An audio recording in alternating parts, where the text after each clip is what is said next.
Hey guys, first regardsman here, and so I'll be talking about the best builds for Space Marine 2 patch 12.0 for the Techmarine update. Now, this was recorded on the public test server, but most things do remain the same between the public test server and the live game. If there is a huge difference, I will put it in the pinned comment. Now, the first class we'll be talking about here is the Tactical. Now, Tactical really hasn't changed that much in terms of like what his best build is from patch 11. There are definitely some buffs to him I'll get into in a different video, but for now, I would say the Pyre Blaster is still the overall best weapon for him. This weapon just has a ridiculous amount of scaling with higher difficulties. The burn damage of it will scale up with difficulty, and on top of that, this burn damage will also be buffed by Auspex Scan, and what that means is when you apply burn from your Pyre Blaster, you'll be able to put Auspex on an enemy and immediately up that burn damage as well, being able to pretty much melt bosses.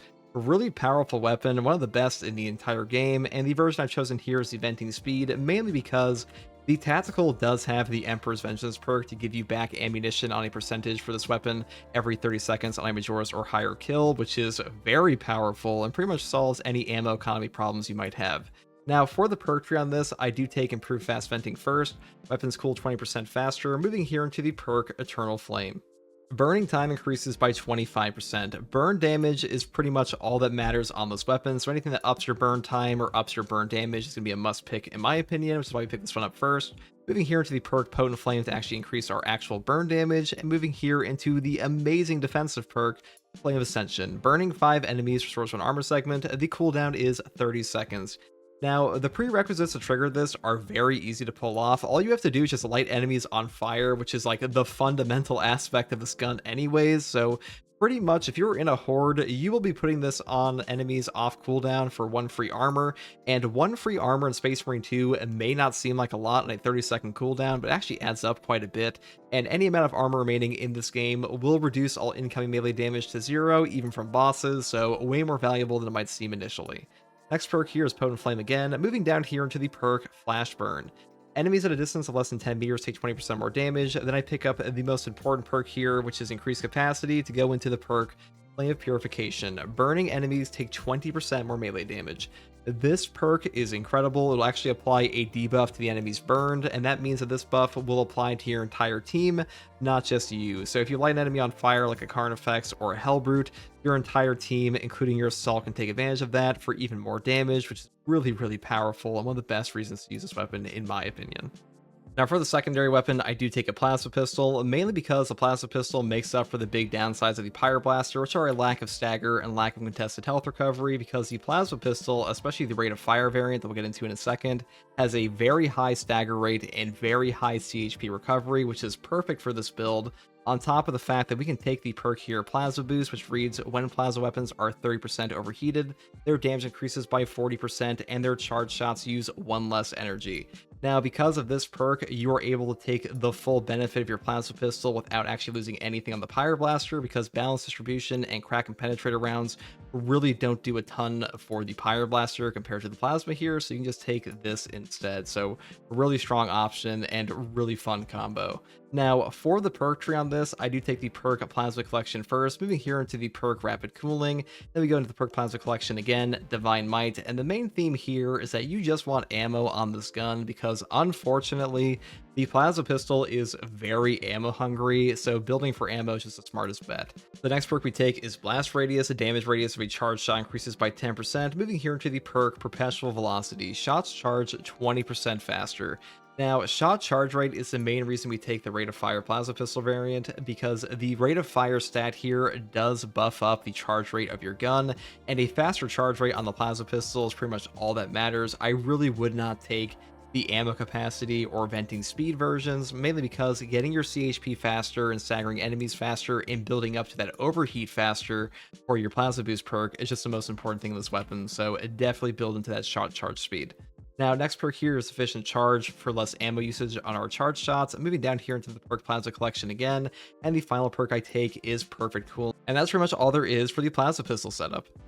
Now, for the melee weapon selection here, I do take the Hero Combat Knife, the Power Gladius, mainly because it is just the most damaging weapon available to Tactical in the melee section, because the hero perk effect here is called the Agile Strike ability.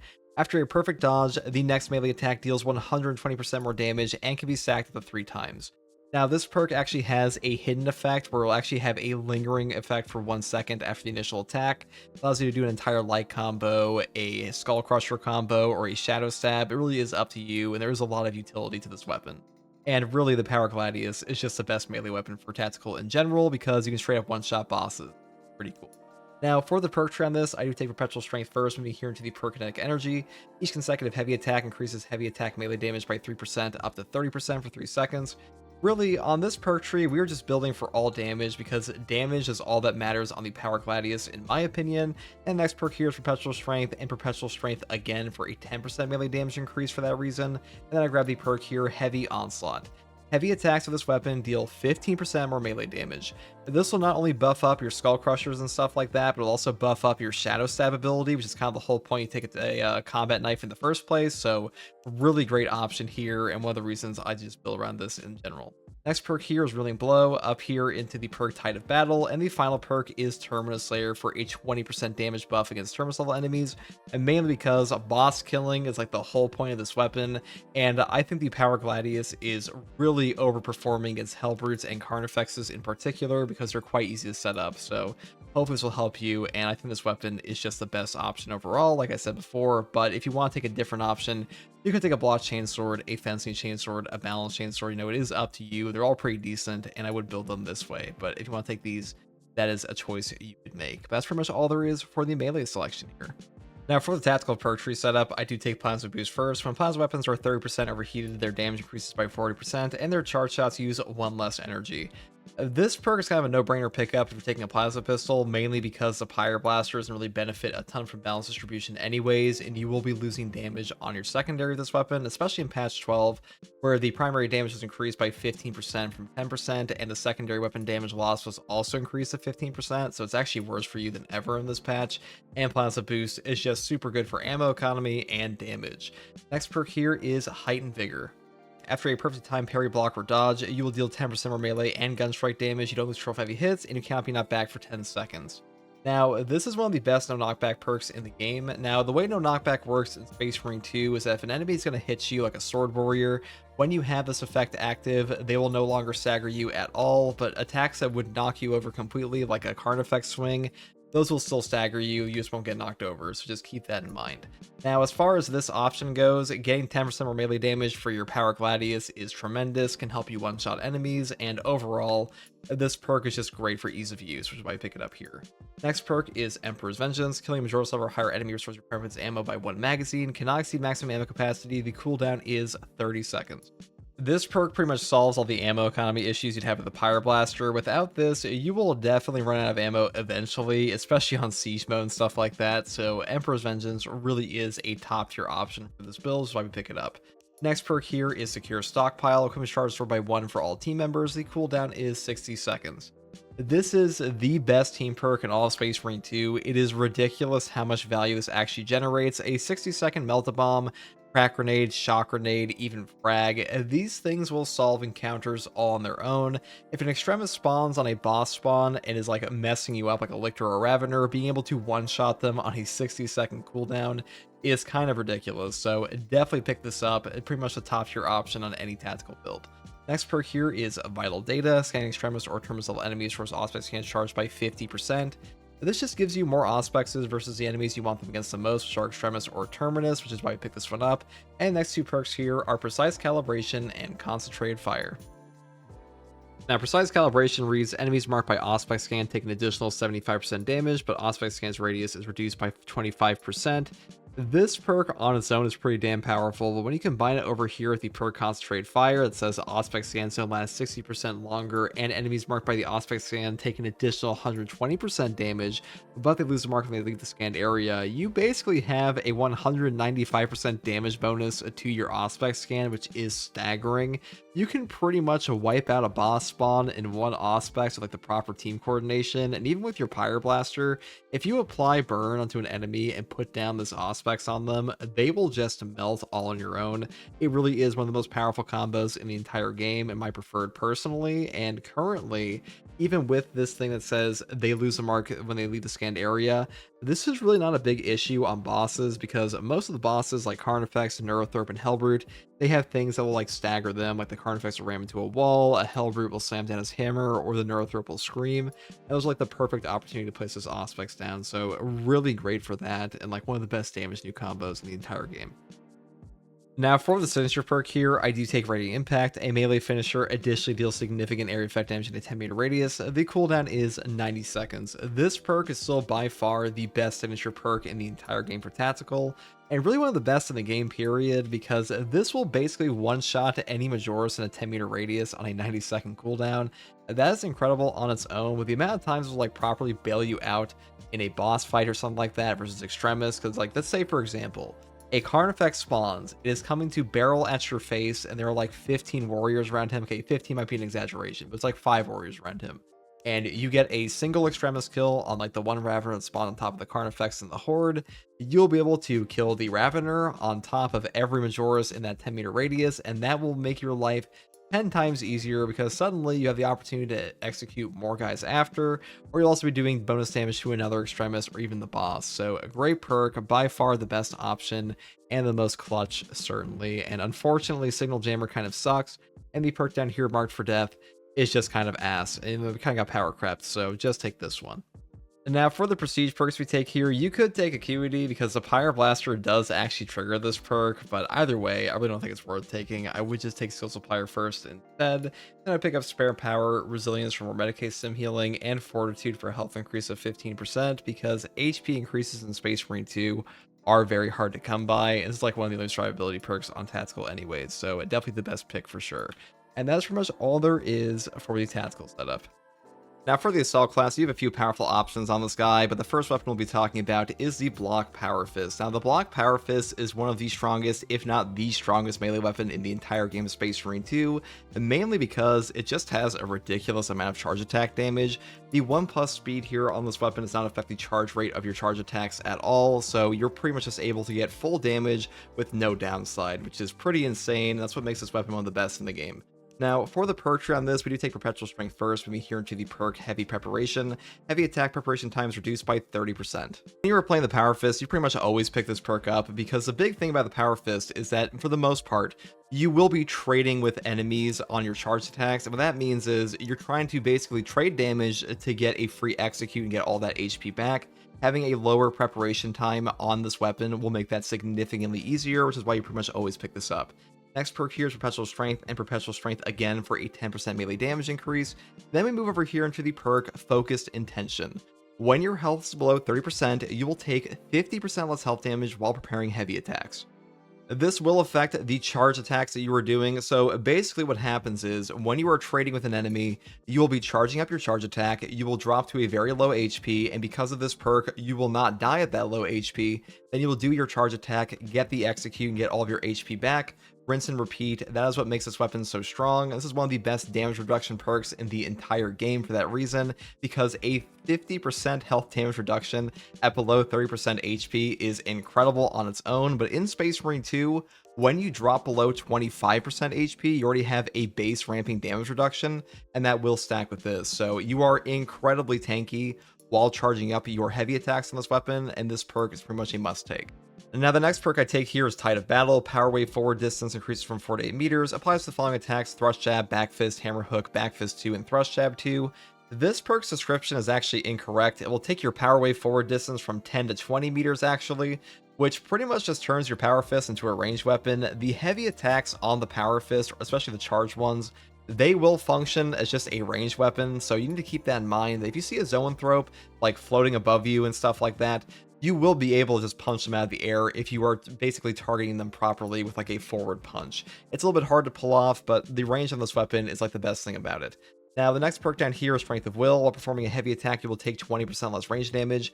This is just a nice little bit of range damage reduction on top of the other damage reduction we have. Now, range damage reduction will also affect your armor, not just your HP like this perk. It's even better than it sounds initially. Now, the perk up here, Following Blow, Back Fist and Back Fist 2 can be performed instantly after a charged Thrust Jab or Hammer Hook. What this perk does is just gives you an uncharged variant, like a single charge variant of your Back Fist or Back Fist 2, which are like a follow-up hit to your Thrust Jab or Hammer Hook. Now, Thrust Jab is just the base charge attack for this weapon, and by far the best one overall, and having a single Back Fist after that can help you pick up a breakpoint. And what a breakpoint means is basically, instead of being able to, like, two-shot an enemy, you only need like one combo instead. So it will help you pick up that extra execute. It's really nice there. Next perk here is Combo. Moving here into the perk Majora Slayer for 10% more damage against Majora's enemies. This is just the main reason we go down this top row here, because Majora's damage is far more important than other options. Combo is not very good as like an actual perk. It says after a successful heavy attack, the next light attack deals 10% more melee damage. This is okay on like the heroic Power Fist that's all about light attacks, but on this one it doesn't matter too much, but still the block Power Fist is overall better. Now, before I get into the secondary selection, I do want to talk about some other options for the melee weapons that you could use if you don't want to take the block Power Fist, because the Power Fist does have a bit of a learning curve. It does require you to know the breakpoints for enemies and what trades you can actually take. So for that reason, I'll be talking about some other options, starting off with the Power Axe. Now, the Power Axe is, in my opinion, also an S tier melee weapon. This weapon's Power Wave will stagger enemies, do tremendous damage, and overall, I also just think it's a ton of fun to use. Now, the variants you can pick for this are the Block Axe, which is my preferred, or the Balanced version.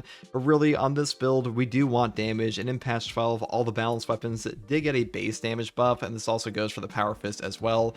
If you want to take the Balanced Power Fist over the Block, you could do that too. It is up to you. All these options are pretty strong. But either way, I would build the perk tree on this weapon as follows, starting off the Perpetual Strength for a 5% melee damage increase, moving here to the perk Coup de Grace. The last strike of a light combo deals 25% more damage. This is a pretty decent perk. I would say it's definitely better on the balanced version because this one just has a far faster speed, but even on the block version, it does come into play occasionally. Next perk here is Perpetual Strength, and Perpetual Strength up here again for a 10% melee damage increase. Then I grab the perk here, Counterattack. The first light attack within 5 seconds after a perfect parry or perfect block will deal 25% more damage. Now on the Assault, this will actually buff up your ground pound for 5 seconds in damage, which is a pretty neat interaction because for whatever reason, ground pound is counted as like a light attack in this game, so pretty interesting interaction there. Then I move down here into the perk Riposte.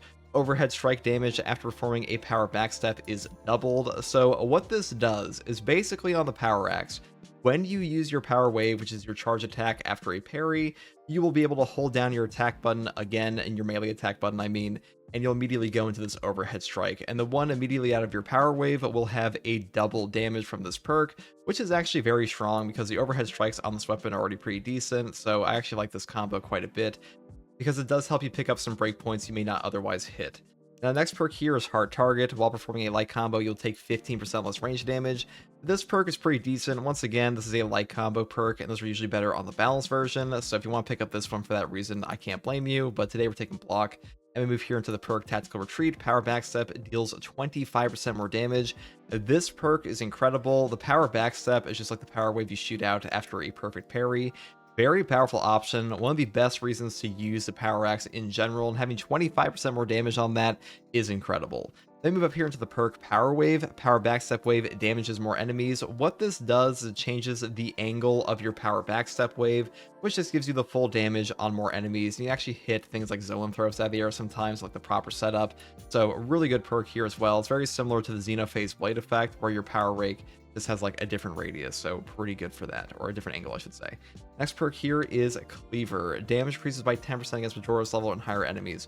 This perk just gives you a free damage buff against the enemies you want to kill the most, which are Majora's and higher, so pretty much always pick this up. If you were building for damage, this is one of the best melee weapon perks in the entire game, and definitely the best perk option for us here. That's pretty much all there is for the Power Axe. And the final melee weapon I want to talk about here is the Thunder Hammer. Now, the Thunder Hammer has a bit of a unique interaction on the Assault in particular, mainly because a ground pound with the Thunder Hammer has 100 cleave versus the 15 cleave of the Power Fist, Power Sword, Power Axe, and Chainsword. And what that means is, if you ground pound with a Thunder Hammer, you can hit up to 100 enemies and damage them with a single ground pound. All the other options can only hit up to 15 and damage them with a single ground pound. So that makes this one the overall best for horde clear, at least in terms of damage, which is a very powerful option, which is why I kind of like to use it. And on top of that, the balance buff to damage in this patch made the balanced Thunder Hammer way better than it used to be, and now it actually hits similar breakpoints to the block version. I do still think the block version is better and does have better overall damage anyways, but both of these are really strong at the moment. Now, regardless of which one you pick, the perk tree setup for it should be like this. I would take Perpetual Strength first for a melee damage increase of 5%, moving here into the perk Fast Preparation. Aftershock preparation time is reduced by 30%. If you're taking a Thunder Hammer, just like heavy preparation on the Power Fist, you just take this perk. Aftershock is one of the best attacks on this entire weapon. Not having this makes it come out significantly more slowly, which it does suck. Yeah, this should be built into the base of the weapon, in my opinion, but for now, I would just pick up this perk all the time because Aftershock and Ground Slam is kind of like the whole shtick of this weapon. Next perk here is Perpetual Strength, up here into the perk Perpetual Strength again for a 10% melee damage increase. And then I grab the combo Shattering Impact and Seismic Chain. Now, Shattering Impact says Ground Slam area effect radius increases by 50%. Now, do not confuse Ground Pound for Ground Slam. Ground Slam is the base heavy attack of the Thunder Hammer. Ground Pound is your actual class ability slam, so just keep that in mind. Now, a 50% increase in the AoE of this is incredible because, number one, the perk over here that we'll get into later, Overcharge, gives you a 25% multiplicative melee damage increase to your Ground Slam, which makes this AoE even more valuable. And on top of that, you also get the Seismic Chain perk to give you an additional Ground Slam if you hold down the button. Now, on the balance version, you do have a far easier time pulling this off than on the block version because this is a 3-speed versus the 7-speed of the Thunder Hammer balance variant. So if you're trying to go for like a full Ground Slam build, it might be better to use a balance, but either way, it is good on both. One other thing I want to mention though is that the perk tree up here with Extremis Slayer and Reclamation, this is better this patch as well, especially if you take Aftershock Improved, because previously in patch 11, the HP restore for contested health on the second hit of Aftershock would do nothing. That is no longer the case. They did actually fix that for once, so this perk is way better than it used to be, especially for this build in particular, because we are taking Aftershock Improved. If you want to go up here for like bonus Extremis damage and that, you definitely can, but still, I do prefer this one down here. Next perk is Perpetual Strength for even more melee damage. Then we move down here into the perk after Aftershock. After you hit an enemy with the Aftershock, you will deal 10% more melee damage for 10 seconds. Now, the way that Aftershock in this game works is that the initial charge attack will have like an upward pommel smash you'll do, and that will actually trigger this perk, and the 2 ground pounds you do, or the 2 smashes from your Aftershock, I should say, will then come down with that damage buff, so actually better than it sounds initially. Next perk here is Kill Streak, which is pretty shit, but we take this to go into the perk Aftershock Improved. Aftershock gains an additional smash. This pretty much just doubles the damage of your Aftershock. One of the best perks in this entire game. Maybe a bit harder to use for newer players, but still, I would just pick this up all the time because Aftershock is such a crux of this entire weapon that having an additional smash will just up your kill time significantly. So, great perk. Next perk here is Minoru Slayer, and the final perk we take is Majora Slayer for 10% bonus damage against Majoras. That's pretty much all there is for the Thunder Hammer and our melee weapon selection. Now, I would say you could take a Power Sword, you could take a Chain Sword, you can even take like fencing options for the other variants here as well if you want. But I'll get into like a proper video on those at a future date. For now, I would probably stick with the block and balance versions because damage is just king on those, and we are building around damage today. Now for the secondary weapon here, I do take the Heroic Heavy Bolt Pistol. This weapon is one of the best secondary weapons in the entire game, in my opinion, especially for Tyranids, mainly because of the Heroic perk effect here, No Help is Coming. Shooting an enemy with the Elite Stream status stops from calling for reinforcements, and headshots will kill in one shot. Now, despite having a 6 magazine capacity and 48 ammo reserves on this thing, you actually save a lot of ammunition because of this perk, because basically, in hard strats and lethal difficulty and above, you will have to encounter what are called enraged enemies, and enraged enemies will get a full HP heal when they go enraged, and enemies always go enraged when you stop their reinforcement call pretty much. So being able to one-shot them and stop the horde on top of instantaneously removing an enraged enemy, that on its own will save you a lot of ammo, so actually way better than it sounds. That's why the ammo reserves of this are overall lower, despite the fact that it also has a very high firepower. Now, one other thing about this weapon is that it has the highest gun strike damage in the entire game currently, so it's also a benefit for us. And for the perk tree, I do start off with the perk Divine Might, moving here to the perk Perpetual Penetration. Then I grab the perk Increased Capacity, Extended Magazine, and Death Strike. Now, Death Strike says, after killing a Majora's level or higher enemy in melee combat, you will deal 25% more damage for 10 seconds. This perk is one of the best damage perks on the Heavy Bolt Pistol in general, and it will also trigger off of a melee finisher on just a melee kill, so keep that in mind. Though you do have to have your secondary equipped for this. If you swap off your secondary, you will usually lose the effect, so that does kind of suck, but still a great perk. Now the next perk here is Great Might, moving here into the perk Strong Start for 25% more damage on the first round of magazine. And then we got the perk here, Able Damage. After you use a class ability, damage increases by 20% for 10 seconds. Now, on the Assault, regardless of what build you are playing, whether it's like Zealous Blow or Wings of Flame, you will be using your jump pack all the damn time, so having this buff is really nice, like pretty much a perma up to like 20% damage on your secondary, so I do like to take it here.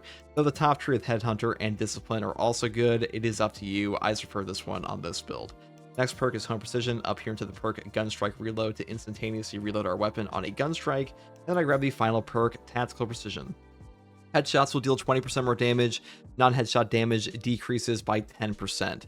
This perk is incredible. Headshots are pretty much all that matters on the bolt weapons in this game anyways still, so pretty much always pick this up. Losing non-headshot damage on a weapon like this does not matter, except for like Minoris, so just grab it. It's definitely worth taking. And honestly, regardless of which heavy bolt pistol you want, you could take the ammo reserve option for better ammo capacity. You could take the firepower option if you really want to for whatever reason. These are all up to you. They're all pretty decent. You know, I would build them the same way though. So if you want to take other options, just build them on this perk tree.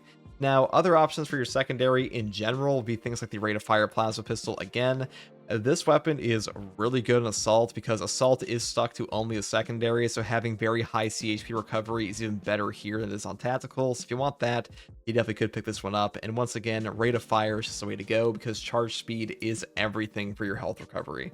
And I would also just build a perk tree this way. But that's pretty much all there is for the secondary option.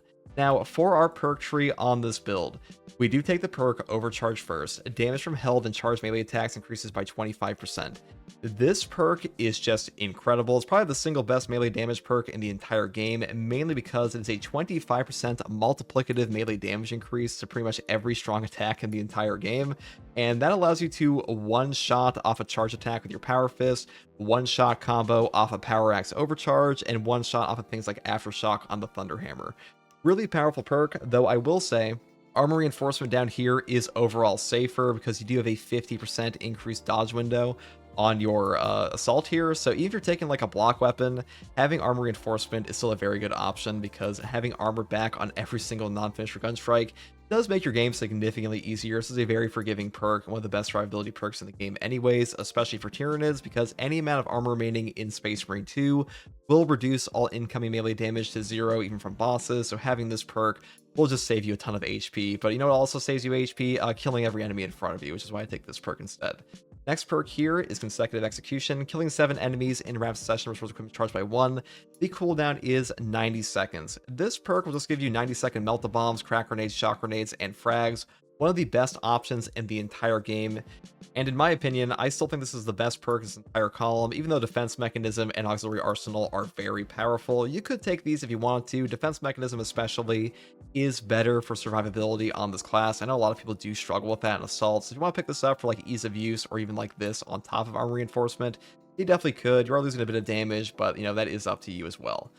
Now, the next perk I take here is Knowledge of the Enemy. Melee damage increases by 15% against Majoris or Extremis level enemies. This is a nice catch-all against enemies we really want dead, which are Majoris or Extremis.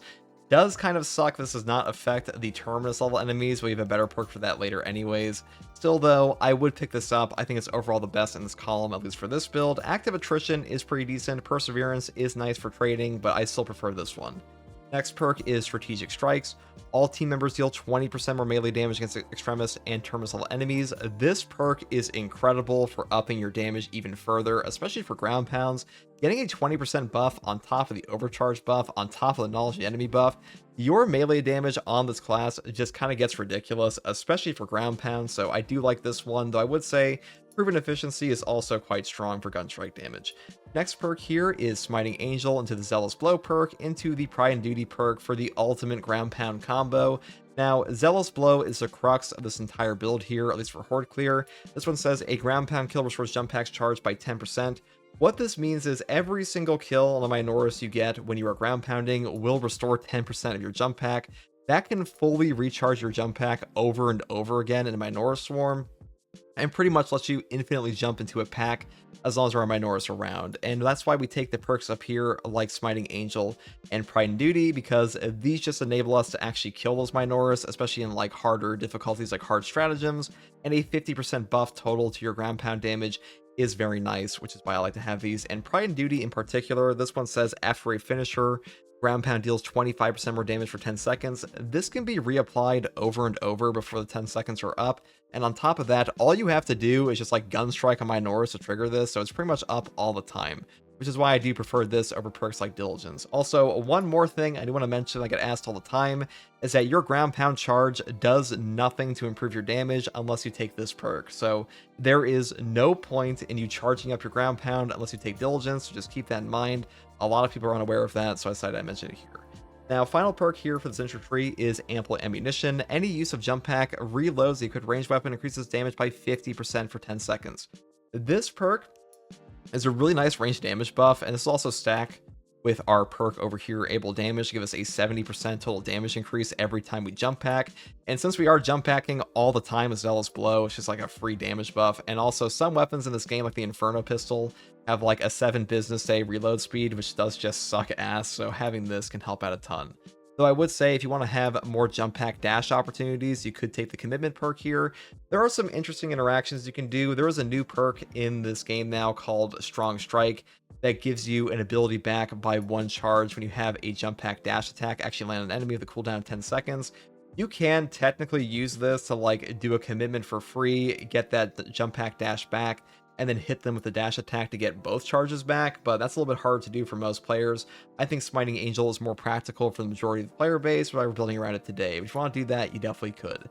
Now, for the prestige perks, I do take Unyielding Oath first. When charging a ground pound, you become invulnerable for 3 seconds. This perk just pretty much makes the entirety of your ground pound invulnerable. As of like patch 9 plus or so, they made it so that your ground pound has iframes on the landing, which means that if you have invulnerability during the actual ground pound trajectory, you're pretty much invulnerable the entire time. What this means is you can pretty much just go into a Neurothrope wave, go through a Zoanthrope beam, go through missile terminators and minigun terminators, even like the storm bolters on the melee terminators, hellbrute shots, you name it, you can survive it. This gives you a ton of opportunities to play around the enemies, and I think overall it is the best utility perk in this entire tree outside of things like ground pound, or I should say like no knockback.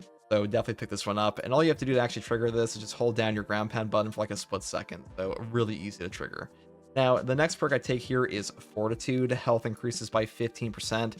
This class, most of its damage reduction comes from the ability to have that iframe on your ground pound and stuff like that, and your mobility, so having actual health increases does help out your base survivability a ton, so I definitely pick this one up. And health increases are pretty much always top tier picks in this game, so pretty much always take this. Next perk here is Practice Aim. Range damage increases by 15%. And then we go into the final new perk in the Prestige perk tree for this patch, which is Hammer of Wrath. After using your jump pack, you will take 30% less range damage, and you don't lose 12 heavy hits, and you cannot be knocked back for 10 seconds, or excuse me, 15 seconds. Now, this perk used to be where Strong Strike is, and they moved it into the Prestige perk tree and replaced the god-awful Commendation perk, and now I think this is like the best and sought option for no knockback. Now, Adrenaline Boost up here is a no knockback effect for parry, block, or dodge for 10 seconds. This is still really good. If you want to take this over Hammer of Wrath, you definitely could. I just think that the 30% range damage reduction on top of a 15-second no knockback just in your Prestige perk tree is just such a valuable perk that I pretty much always want to pick it up. And also, the way that no knockback works in Space Marine 2 is that any attack that would stagger you will no longer stagger you, and any attack that would knock you over will only stagger you. So really valuable to avoid stun locks and stuff like that. So I would pick up at least one of these. You know, it is up to you which one you want. I do think this one is like the overall most valuable, maybe a bit hard to play around with though. But that's pretty much all there is for the Assault build here. Assault's in a very strong place in the game in Space Marine 2 right now. It is a top tier class for sure, probably like a top 3 if not top 2. This class just has a ridiculous amount of Nova damage. Honestly, the overall player perception of Assault at the moment is quite skewed. He is in a very strong spot and has been for a while, but he did launch at like a trash state. So most players kind of like think of him as a lower tier class, but hopefully this build guide gave you some ideas on how you want to play your Assault. And I will be posting more as like, you know, Techmarine update is out for a bit longer. That's pretty much all I have to say for this guy.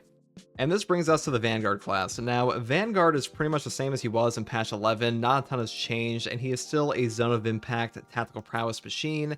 And that's not really a bad thing, because this execute build still puts out a ton of boss damage, a ton of horde clear, and you are still able to build into healing perks if you want to on it. So it's a really good option all around.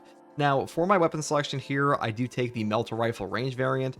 mainly because the Melter Rifle range version has an incredible damage fall off, and the ammo economy is really not too bad thanks to the perk down here, Decisive Reload.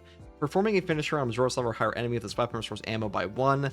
This kind of solves a lot of your ammo economy problems on the Vanguard class in general, because the ammo economy on Vanguard is just one of the worst things about him, and having any kind of ammunition restoration on him is just going to help you out a ton. Now, next perk here is Rapid Health. When your health is below 30%, killing 7 enemies in rapid succession restores your health by 10%. This is a nice like secondary option for healing. Like, let's say you don't have Adrenaline Rush or you don't have Unmatched Heal here, you could just take this, and this will usually get you over that threshold like from instant death, so pretty good option. Next perk is Trick Shot. Killing 5 enemies with 1 shot restores an armor segment. The cooldown is 30 seconds. Armor restoring a 30-second cooldown in this game is still very powerful.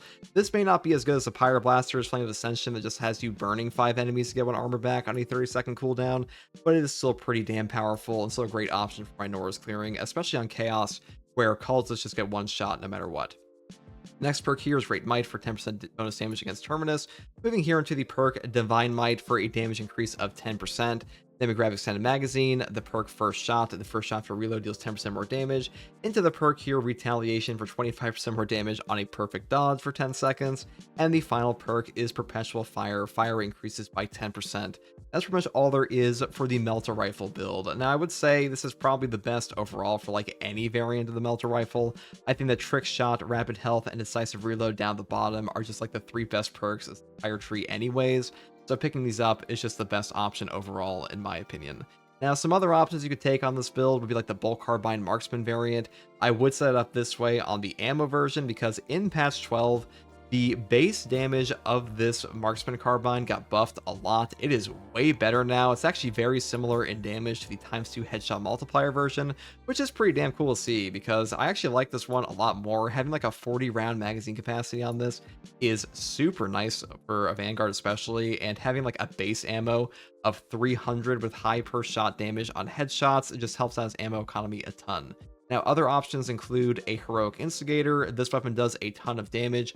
I would set up this way. And for the Oculus Carbine, I would set up this way and pretty much always take the ×2 headshot multiplier version, because that is by far the best for this. I'll probably make some like separate build guides for these weapons at some point in time, but for now, I am going to stick with the Melter Rifle. If you want to take these, that is how I would set them up.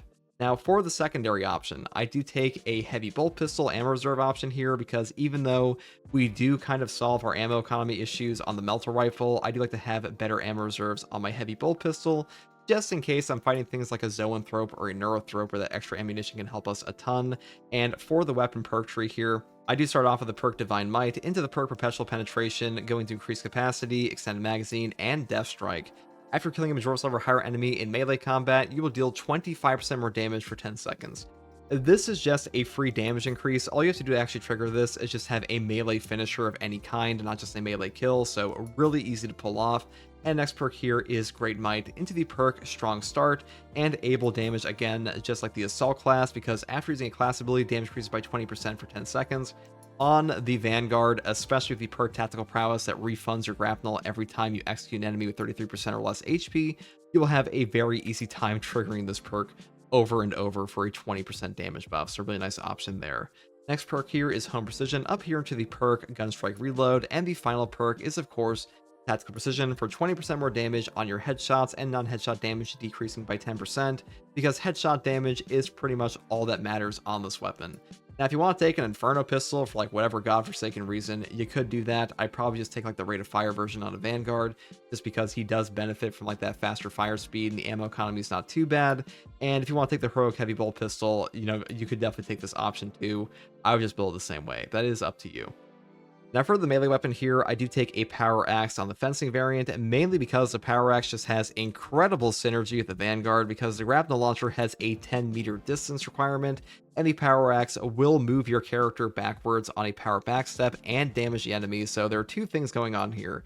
Number one, you get that distance requirement met to actually grapnel back to them, and also your Gunstrike and power backstep will usually take them below 33% HP to trigger this perk here, and triggering this perk will allow you to grapnel back to them and get your AoE damage off on the zone of impact. So great synergy, great option. I do think Power Axe is the best option for Vanguard because of that synergy, and really any variant can work, but I'm going to be covering the Fencing Axe in this video. So first up, we'll have the perk tree with Perpetual Strength. Moving here to the perk Coup de Grace. The last strike of a light combo deals 25% more damage, and then I pick up the perk here, Perpetual Strength, and Perpetual Strength again for a 10% melee damage increase. Moving into the perk Patient Stance. While in Power Stance, you do not lose contested health. This perk is very forgiving for new players and really any player. You're pretty much always going into Power Stance off a parry anyway, so having no CHP loss in that is just really nice to have. The next perk here is Power Strike. Gun Strike from Power Stance deals 20% more damage. Now, you can time this to actually get the Power Backstep off simultaneously with the buff here. All you have to do to achieve that is just delay your initial Power Backstep and then Gun Strike after. It might be like a little bit of a tight timing window, but to be honest, it does not matter that much because usually a base Power Strike or base Power Wave here with your Power Backstep will be enough to trigger that 33% threshold here and just don't impact them after anyways, so it doesn't matter too much. Don't worry about the timing is what I'm trying to say. Next perk here is Power Wave. Power Backstep Wave damages more enemies. Moving down here into the perk Tactical Retreat. Power Backstep deals 25% more damage. You just take this perk on like every single option available for the Power Axe. Doesn't matter if you're balanced, block, or fencing. It is a great damage buff no matter what. Power Backstep is like the big crux of this weapon anyways, so pretty much always pick this up. It is a great option. Final two perks here are Minora Slayer and Restoration. This one says killing 7 enemies wraps session from an armor segment. The cooldown is 20 seconds. Having armor restoration built into a cooldown on a weapon perk is like unheard of in this game. You can definitely tell the Power Axe was added post-launch because every single other melee weapon like the Thunder Hammer or Power Sword, they have armor restore options too, but they are all like an HP threshold. What I mean by that is for this one, you gotta be below 30% HP. For this one, you also have to be below 30% HP. And this one just says 20-second cooldown. Get your armor back, just fill the prerequisite, which is very powerful and a very great option. One of the best reasons to use a fencing version because usually you don't build into this perk on like a block variant anyways, but you know, that is up to you as well. And that's pretty much all there is for the melee selection on the Vanguard. I will say for the perk tree here, I would always start off with the perk Upper Hand. After a perfect time parry, block, or dodge, you don't lose control of heavy hits and you cannot be knocked back for 10 seconds. Not only is no knockback incredible for avoiding stun locks in this game, because the way that no knockback works is that any attack that would stagger you will no longer do anything. Any attack that would knock you over will only stagger you, which does help with stun locks. That is a very powerful effect, but the reason we like this on Vanguard even more is because the other two perks up here are dog shit.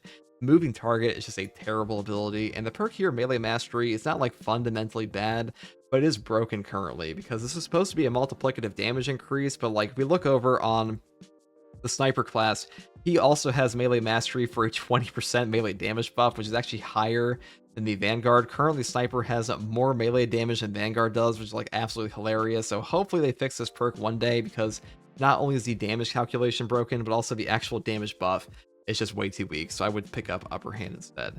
Next perk here is Conviction. When your armor is fully depleted, you will take 25% less health damage for 10 seconds. This is one of the best damage reduction perks in the entire game, and in this column especially, you can take things like 20% less range damage, but this one is just overall better in my opinion. Some people like Duelist for like an increased perfect parry and perfect block window, but really if you're a player that needs a perfect parry and block window increase, you probably need Conviction more because you're taking more damage anyways, and this will help you out way more in the long run. And on top of that, this perk can build bad habits. Next perk here is Consecutive Execution. Killing 7 enemies wraps a session becomes charged by 1. The cooldown is 90 seconds. Now, a 90-second Melt-A-Bomb is pretty much a horde clear solver all on its own. This class's horde clear is actually pretty shit without this perk or the Tactical Prowess combo, so having these three does kind of make up for that lack of horde clear you have, so I would definitely pick it up. I think this is the best option by far, and even with like a 90-second crack grenade or shock grenade, it's still generating so much value for you that really is just the best option. Next perk here is Inner Fire. All team members can restore ability charge by 15% before performing finishers on Majora's level or higher enemies. Now, this perk kind of got hit with like a pseudo nerf in patch 11. It used to function on like any kill whatsoever on a Majora's level or higher enemy, not just finishers, and now will only work on finishers, just keep that in mind. Now, if you don't like this perk because it's too hard for you to use and you want to have a healing perk instead, you could take this one. This is just a 30% heal for you or your teammates on Extremis or Terminus level enemy kills. This perk is technically worse than Inner Fire. Inner Fire will do more for you if you are a better player, but a lot of players want that margin for error increase, so Unmatched Heal is better for them. So if you want to take this, you definitely can. Next perk here is Relentless Fortitude. After a diving kick, you will take 40% less range damage for 10 seconds. 40% less range damage on a diving kick is incredible. Also, there's an added benefit that as of patch 11 plus, Restless Fortitude will trigger on a finisher from Tactical Prowess. It used to not do that, but now it does. So even if you get like a trigger on Zone of Impact and Tactical Prowess with your free execute, you will also trigger that 40% range damage reduction for 10 seconds. So really nice to have, though I will say the perk down here, Shockwave, diving kick additionally deals damage in a 5-meter radius. This is nice for clearing out Bramble and stuff like that. So if you want that instead, you can definitely pick this up. They're both pretty good. So the next perk here is Zone of Impact. Performing a finish with the grapnel launcher deals damage to nearby enemies. This is by far the most important perk in our gear tree because this is the crux of this entire build. The damage this puts out is very substantial. It is the entire reason we take Tactical Prowess anyways, because this really is your primary horde clear and boss damage. The Vanguard's damage is not very good in this game compared to other classes, but this perk kind of makes up for that by being able to let you have some utility and a bit of a flowchart, because basically, you take Tactical Prowess over here. This one reads, Grapnel Launcher can activate a finisher not only on incapacitated enemies, but also on those who have less than 33% health, except for Terminus level, and performing a finisher with the Grapnel Launcher restores its charge. So you go from like enemy to enemy with this perk, trigger this AoE, get them below 33% HP, and then go to them next, and basically you just have a gigantic flowchart where you're from enemy to enemy and wipe out the entire horde. By far the best option for the Vanguard in general. This is his primary form of horde clear and boss damage, which is pretty funny, but it is a very good combo and pretty fun to play. And personally, I think this is the most entertaining build on Vanguard because the other ones are just like diving kick, punch them in the face builds, and this one does have like some unique mechanics to it compared to other classes. So pretty fun there. Next perk here is your choice of Thrill of the Fight for damage reduction or combat readiness for even more grapnels. But if you're taking Inner Fire, you probably don't need combat readiness. You could go for Thrill of the Fight instead if you want that damage reduction. You are losing out in HP. And if you want to take Unmatched Yield, you could take both of these if you want, but I would probably just take combat readiness. But it is up to you as well. The final perk here is, of course, Tactical Prowess. You just take this perk for this build because without this, the whole Zone of Impact hardly works at all. And this is by far the best signature perk for the Vanguard in general. Though if you want to build like a little bit differently for Adrenaline Rush and like Tenacity and Shockwave, you could. Like these are still decent options, but Tactical Prowess is by far the best, and the Execute build really kind of carries Vanguard at the moment. That's pretty much all there is for his perk tree. Now for my Prestige perk tree here, I do take Battlefield Awareness first. If it targets within 8 meters, you'll deal 10% more range damage. Now, we are a Vanguard after all, so being within 8 meters of an enemy is kind of where we want to be anyways. And on top of that, you do have a grapnel launcher, which takes you directly into the face to kick an enemy, so kind of a no-brainer to pick this up. It's just a free range damage buff. Next perk here is Fortitude. Health increases by 15%. Just like Assault and Tactical, having a health increase of any kind in this game is very powerful. Prevents you from getting outright one-shot, and being one-shot in this game does suck. So I would definitely pick this one up out of like pretty much all of them, to be honest. Next perk here is Launch Restoration. Using the grapnel launcher restores 1 armor segment. This is just free armor restoration in this game, and armor restoration is super underrated, and having this and restoration over here just gives you 2 additional sources of armor restoration for your Vanguard, on top of things like the restoration in your Power Axe tree, the trick shot on your Melter Rifle. It is actually pretty damn hard to die on this build because of that, and these are definitely 2 of the best options you can have. That's pretty much all there is for the Vanguard setup. And this brings us to the Bulwark class. Now, Bulwark is still the most powerful class in Space Marine 2 overall. Some classes like Assault do outperform him in certain areas like Siege, but for the most part, Bulwark is just that guy. He has healing, damage reduction, absurd amounts of damage, perks like Overcharge built into his perk tree on his Prestige perk options. He is just him. He is that class. And as far as his best build setup goes, I will be using a Power Sword today. Now, you may be wondering, why the hell am I taking a Power Sword on this build for the best build when Power Fist and Power Axe exist? Well, the reason for that is, number one, I have not used a Power Sword at all today in any of these build guides, so I wanted to show it here at least once because people do love the Power Sword. We also have a Black Templar skin here. But if you want to have a Power Fist or a Power Axe, they will 100% function on this build as well. I would just copy the perks from the Assault overview I did because they are exactly the same here. And I recommend the exact same options I did on the Assault portion. So I'll just scroll the video back if you're curious about that. Now, as far as the Power Sword is concerned, I am taking the Block Power Sword, but to be honest, you could take whichever Power Sword you want. You could take the 2 balanced versions. Both of these did get buffed in patch 12 like all the other balanced weapons. And you could also take the fencing version. All of these weapons will be carried by the Intimidating Aura perk eventually for damage anyway, so it really does not matter which one you take. I just take the block version because it is the overall most damaging, and even the Xenophase Blade is not a bad choice, but I do think this one is kind of getting power crept a little bit because the power rakes here do kind of need a bit of a buff, in my opinion. But for now, I'm taking this one. Now, for the perk tree here, I do take the perk Armor Strength first. If you have armor remaining, melee damage increases by 10%. Moving here into the perk Master of Offense. After you switch your sword combat style, you will deal 20% more melee damage for 5 seconds. The cooldown is 10 seconds. This perk you can actually trigger off of a lunging attack. So basically, you can dodge, go into a stance switch by holding down your attack button, and then get this out for a lunging attack and immediately go into a power rake during that 5-second buff window.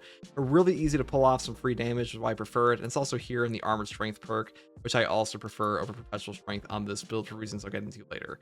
Next perk here is Perpetual Strength, and Perpetual Strength again for a 10% melee damage increase, and then I pick up the perk Tranquility.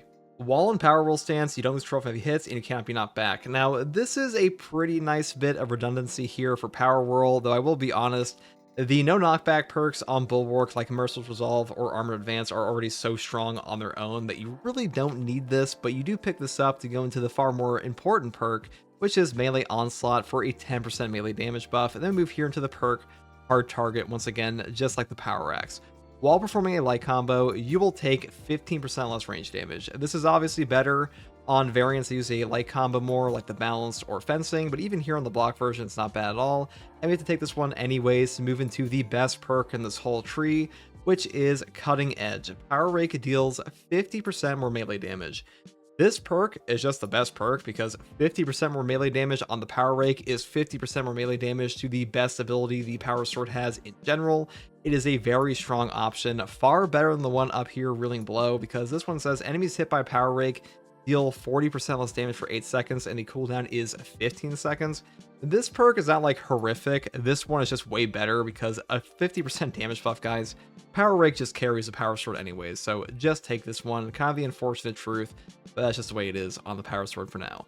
Next perk is Extremis Slayer for 15% bonus damage against Extremis, and then we have a 10% bonus against Majora's here with Majora's Slayer, and then we have a 20% damage bonus versus Terminus here with Terminus Slayer. And the final perk option you have is either Speed Restoration, the perk Power Restoration, or Minoru Slayer. You really don't need Minoru Slayer on a Power Sword because Minoru's kind of get mopped by this weapon anyways, and it is your choice of Power Restoration or Speed Restoration or double CHP recovery on a speed style or power style. I just prefer the power style because this is usually what I'm using against Minoru's. Minoru's tend to chip damage you, so having this extra CHP is pretty nice. And unfortunately, the CHP recovery of a power sword is just not that strong versus Majora's anyways, so building for Minoru's here, unlike the CHP recovery, is a bit better, but that's pretty much up to you. And that's pretty much all there is for the power sword setup. Now, for the secondary option, I do take the Retribution's Bequest Heroic Heavy Bolt Pistol. I really do think this is the overall best secondary for the bolter options in the game at the moment. The heroic perk effect here, no help is coming, does save you a ton of headache and ammunition because one-shotting reinforcement calling enemies will often prevent enraged enemies on top of preventing the horde, even versus chaos. So a really good option, and you really don't notice how many enemies actually call reinforcements in this game until you play this weapon for a while and you swap off of it and you're like, oh, where'd my like one-shot weapon go? So I definitely enjoy this one quite a bit. And on top of that, the gun strike damage on this is the best in the entire game. Now, for the perk tree, I do build Divine Might first, moving here into the perk Perpetual Penetration, increase capacity, extend the magazine. The main reason I just skip over the top tree for the most part is that most of the best damage perks on this weapon are in the bottom tree, especially things like Death Strike. After killing a Majora's level or higher enemy in melee combat, you will deal 25% more damage for 10 seconds. This perk will also trigger off of a melee finisher, I'll just say melee kill, so even better than it sounds initially, and a 25% damage buff for 10 seconds is really good for something you do all the time, which is killing a Majora's level enemy with a melee class, so great option. Next perk is Great Might, up here into the perk Discipline for 25% more damage at low ammo, and then we take the perk Strong Finish for 50% more damage on the last round of our magazine. Then we pick up Headhunter, Gunstrike Reload for those instant reloads on Gunstrike, and the final perk is of course Tactical Precision again, because headshots dealing 20% more damage is just way better than losing non-headshot damage by 10%, so definitely pick it up this way. Now, if you don't want to take the Heroic Heavy Bolt Pistol, you could take the normal Ammo Reserve option, or even like the standard Bolt Pistol options on the Firepower variant and build them this way. Though I would say, when I'm not playing a Heavy Bolt Pistol option, I do prefer to play the plasma pistol on the rate of fire variant, mainly because that charge speed is incredible, and being able to get instantaneous CHP back is very nice, but the most important reason to take a plasma pistol on the Bulwark would be because on Chaos factions, being able to stagger Terminators or shooting, being able to stagger enemies and get all of your CHP back in one shot is just super clutch, because a lot of the times against Chaos, especially in Hellbrute boss fights, they will just be pelting you with range fire, and getting a quick fire off to get all of your health back on top of staggering the enemy shooting you is just very, very valuable. And those like super high CHP recovery weapons scale up there tremendously.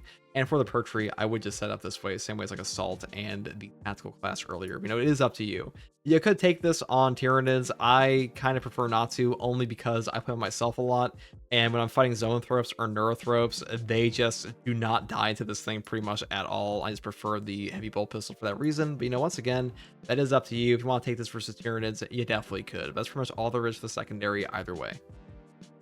Now for the Bulwark's perk tree, we do of course take the perk Intimidating Aura first. A perfect time parry deals area effect damage in a 5-meter radius. The cooldown is 5 seconds. This perk is one of the best perks in all of Space Marine 2.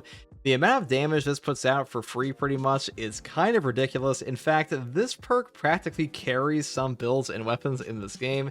It is absurd how much damage you actually put out with this perk, and really you should just always pick this up outside of some very niche scenarios. I will say Conviction is a very powerful perk as well, just like it is on Vanguard, but on this build, you already have Steel Within for damage reduction, you already have Focus Restoration for armor restore. This perk just gives you a huge boon of damage, so I would definitely pick this up. It also works on Perfect Block as of patch 8, so keep that in mind. Next perk here is Scramble Targeting. If you are surrounded by 5 or more enemies, you will take 25% less damage from range attacks. This perk just gives you even more damage reduction on top of perks like Steel Within, and this perk isn't like the best perk ever. I mean, being surrounded by 5 or more enemies does happen all the time, but still, sometimes there are situations where this perk is doing literally nothing for you. But that being said, the other two options here, like Shock and Awe and Armor of Contempt, are just not that strong at all, so this one's still the best option here. Next perk here is Steel Within. When your health's less than 50%, you will take 30% less health damage. This perk, combined with the base 30% HP increase the Bulwark already has, makes you substantially tankier. You pretty much become a brick shithouse when you take this perk, and I will say it is by far the best in my opinion. Though the perk down here, Armor Reinforcement, non-finished for gun strikes restoring one armor segment, this is very powerful as well, though I do think it is far better versus Tyranids, because Chaos will like chip damage you with ranged weapons, and you'll get like as many opportunities to gun strike them, so I would probably take Steel Within there for sure, but really it is up to you. Both of them are very powerful perks on either faction. Next perk here is Focus Restoration. Every 30 seconds, all team members automatically restore one armor segment. This perk is one of the best team perks in the entire game. Getting armor back on a drip feed like this is incredible. There are so many times, especially in modes like Siege mode, where enemies will start to one-shot you, that having one armor segment to block a melee hit will save your life. And the biggest benefit of this perk is not just for you, it's also for classes like Tactical that are very squishy on their own. That getting a drip feed of armor for them is just indispensable. It will save their lives, it will keep them in the game, and doing that is just a really powerful option, and Focus Restoration here really is just that good. Now, I will say Advanced Conditioning is probably easier to use for newer players, because a 50% slower CHP fade, it just makes managing contested health easier, but which really doesn't matter that much, because we do take the healing perk here, Invigorating Icon, later anyways, so I would just take Focus Restoration personally. Next perk here is Purity of Purpose. The banner deals damage over time to enemies with Reserve effect. This basically just puts down a free shock nade around your banner. It'll wipe out Bramble, Minoris, even Extremis and Majoris at times, and it will do significant damage to bosses. This is one of the best value perks available on the Bulwark class. I will say it does scale up better with perks like Glorious Shield, just because you get a longer duration on your banner, but the healing of Invigorating Icon is just so damn powerful that not taking it is kind of insane, at least for most players, so I would probably just take it with this regardless. Now, the next perk here is obviously Invigorating Icon. When the banner is activated, all team members regain maximum contested health, but it recharges 50% slower. Now, I have seen some newer players get a bit confused by this perk. Basically, what this does is you put down your banner and your entire CHP goes to full. That means you are effectively gaining HP if you deal damage after that, or like execute enemies. So it is a full HP heal for your entire team potentially, which is very powerful. And the banner will recharge 50% slower because of that, so it's kind of like a downside for that amazing HP heal. Now, Concussive Force and Glorious Shield are also very good perks. This one's just the best for most players. Next perk here is a Merciless Resolve. After a Shield Bash, Shield Rush, or Thunder Hammer Pummel Smash, melee damage increases by 15%, and you don't control heavy hits, and you cannot be knocked back for 10 seconds. This perk will trigger off of any Shield Bash or Shield Rush at all. You don't actually have to hit anything, so just keep that in mind. But you should also know you cannot reapply this perk until the initial 10 seconds are up, so just be careful about that. The final perk here is Offensive Mastery. Perfect time parry or block incapacitates from drawers or Shemis level enemy. The cooldown is 90 seconds.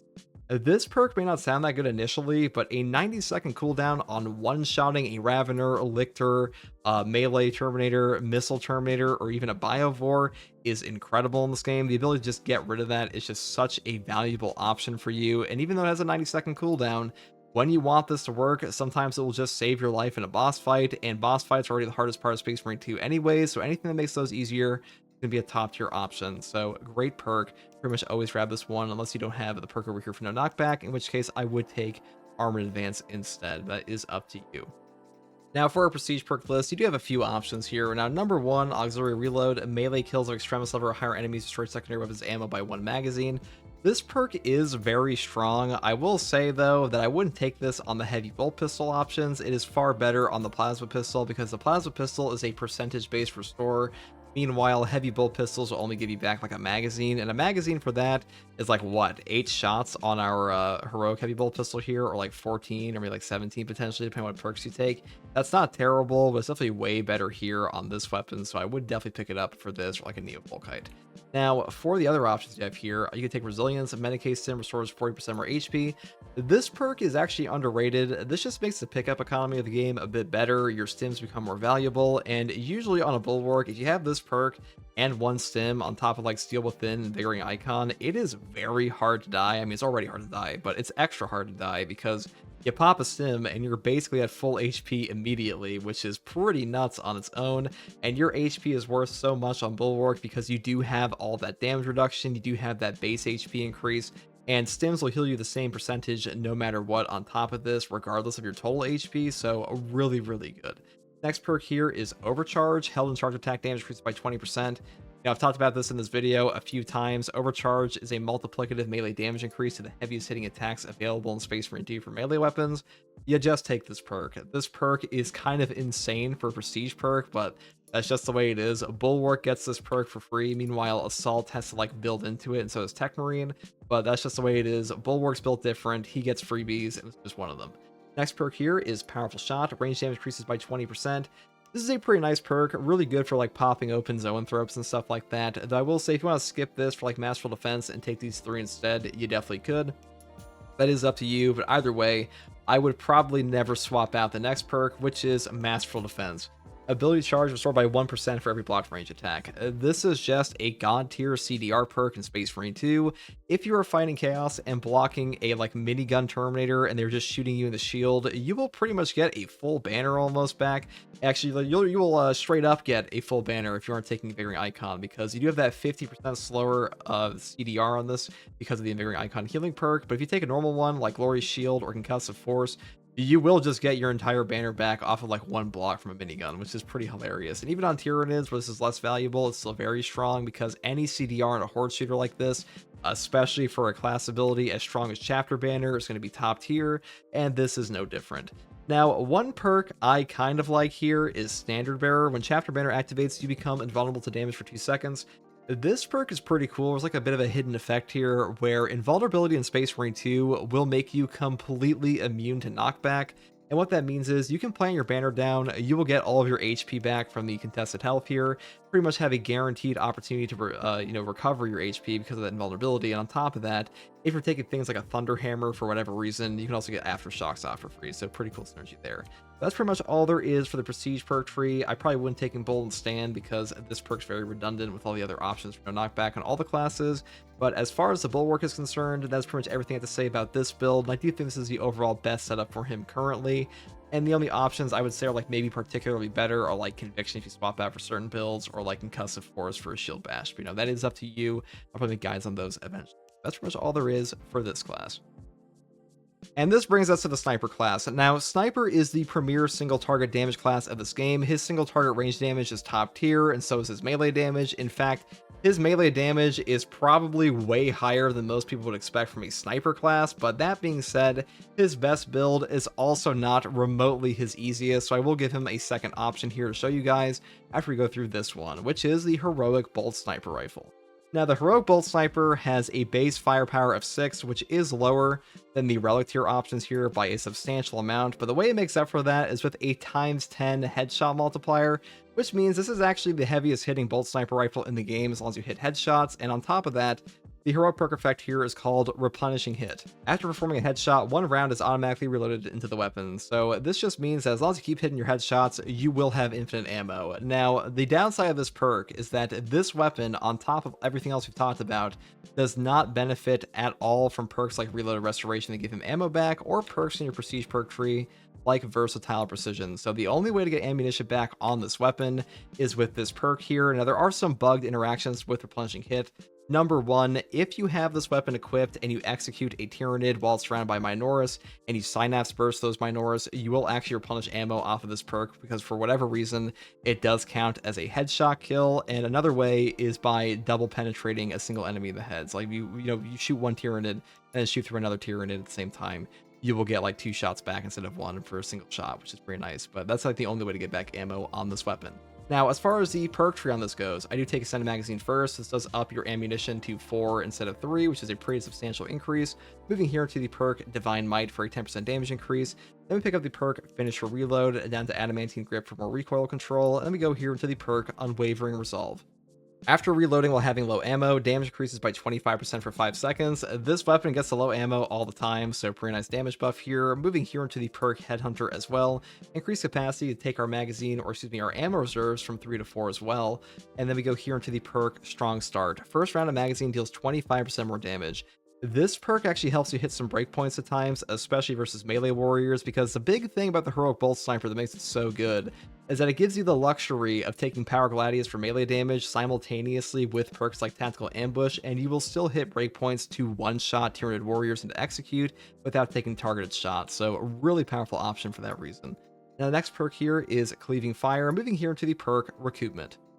Killing a Majora's level or higher enemy with a headshot with this weapon restores an armor segment. The cooldown is 15 seconds. Now, having armor restore built into your weapon like this is actually super nice because the sniper does have the perk down here, Conviction, that is a 25% health damage reduction for 15 seconds on armor break.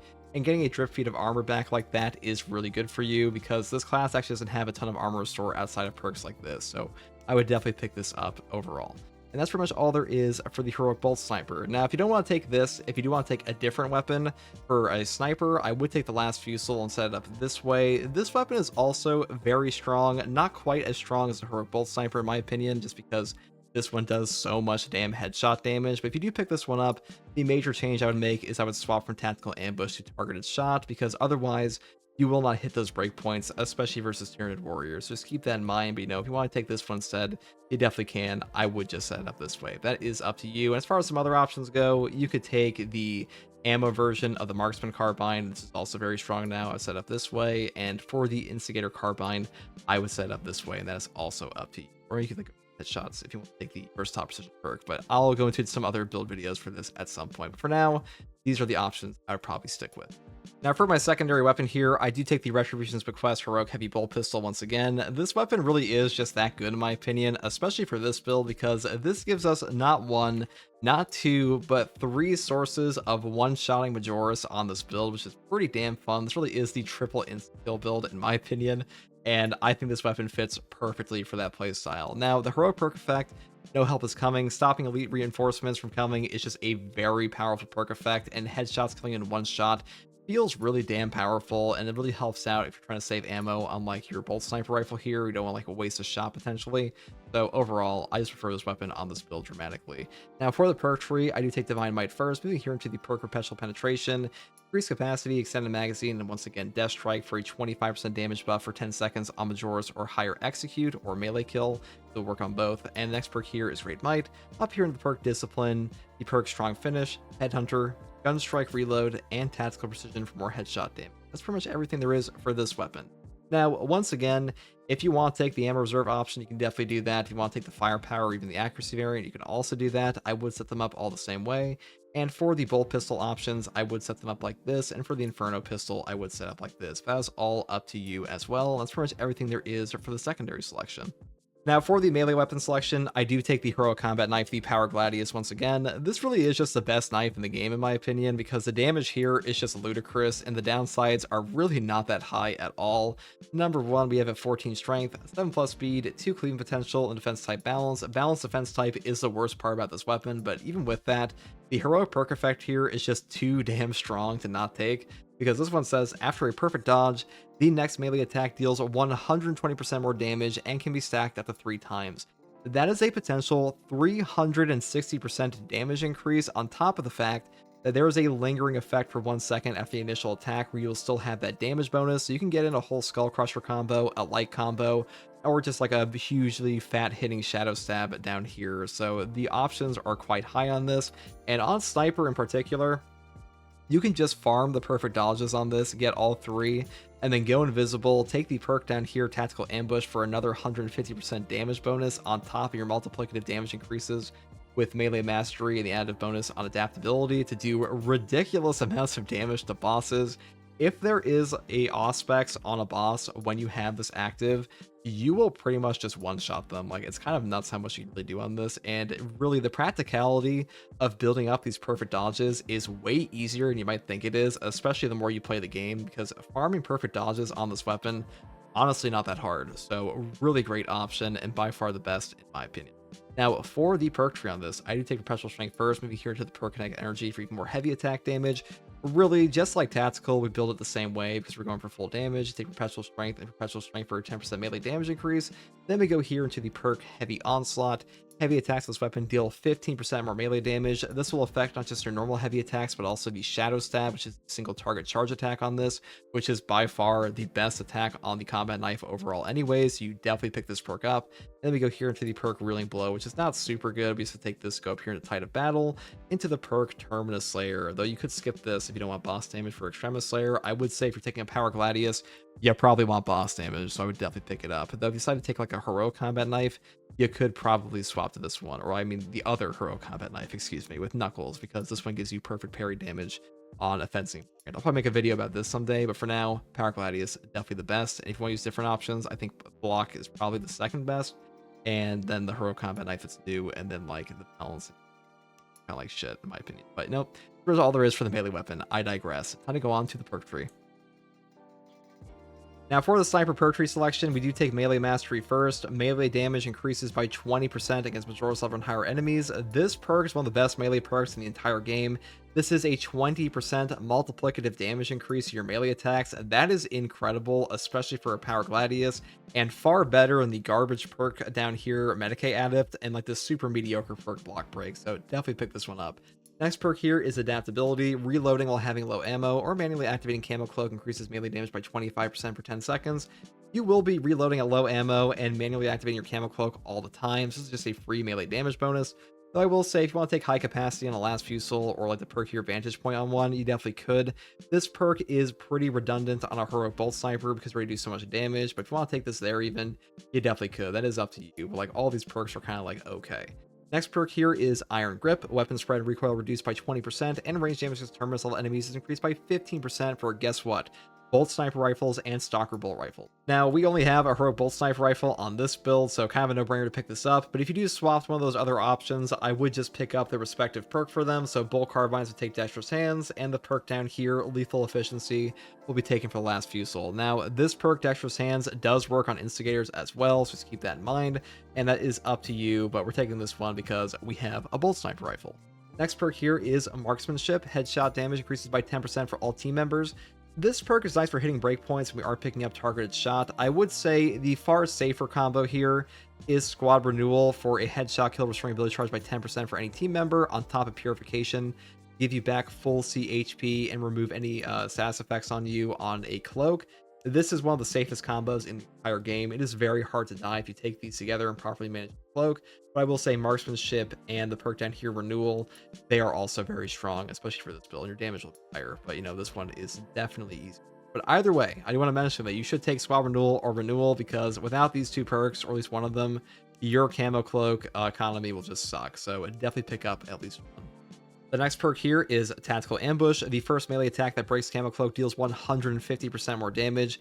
So really, all you have to do is just farm some perfect dodges, get that 360% buff or like 240% buff, go Cloak, double charge, kill him, and you probably like one-shot a boss, or damn near one-shot one, or take down half its HP. Either way, you do a lot of damage. Now, if you're not taking a Heroic Bolt Sniper, I would probably take Targeted Shot, and maybe swap to like the other heroic option here, the Block Knife, because you're not going to get as much benefit out of the Shadow Stab from this. But even then, Power Gladius damage is just very high, so it's still worth taking.